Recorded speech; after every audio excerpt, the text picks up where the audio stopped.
But first at 5:30, breaking news in 38 studios inside the scandal. Court officials released tens of thousands of pages of once sealed documents from the 38 studios lawsuit. We first told you about it on Eyewitness News live at 5. Yeah, and we have been preparing for this day for a long time now. We've been digging through the depositions, motions, all the other files all afternoon.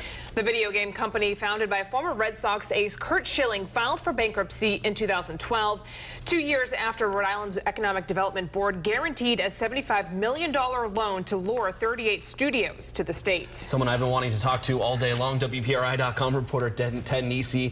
You have been working the story for a very long time now, Ted. We appreciate you joining us to go over this. So there was 60+ depositions here. You've gone through that list. What surprised you about who was deposed, who wasn't?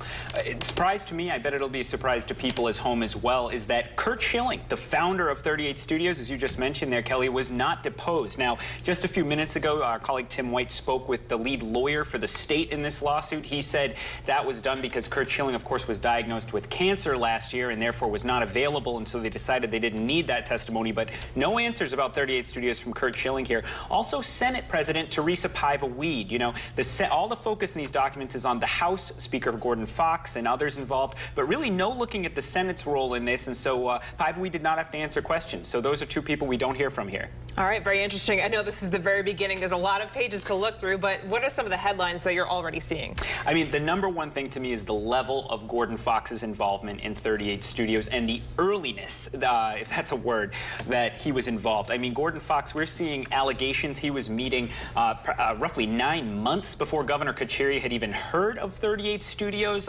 Former Speaker William Murphy confirms he found Fox meeting about 38 Studios in his office months before it was known publicly. And Governor Carcieri himself, who of course approved the 38 Studios deal when he was on the board there, confirms that he thought he was the one who had the idea, but it turns out Gordon Fox hadn't been honest with him about his meetings. I want to talk to you a little bit about the challenges that goes into trying to report on a story like this. I was up there earlier a little bit with you in that room. I mean, there's all these files that are thrown at all of us up there. How are you trying to figure out which ones to read, what order to read them in? Yeah, I mean, I felt a little intimidated going into today. You know, we are talking about tens of thousands of pages of document, but this is where it's honestly good that we have a team that's been working on this story for so long, because we had a plan coming into today. We knew some of the depositions we wanted to read immediately because we know the unanswered questions we have as reporters, and so we've sort of spread ourselves around. We have different people assigned to read different depositions. We're working stories right now that you'll see coming up at 6 o'clock, that you'll see coming up tonight at 10:11 as well as at 6:30. So doing that, and we've also actually posted all the documents just now live on WPRI.com. So if people want to take a look and let us know what you find, please reach out to us, tweet to us, follow us, but we'll be posting throughout the evening on what we find. A lot to read. Thank you so much, Ted. We really appreciate it. Make sure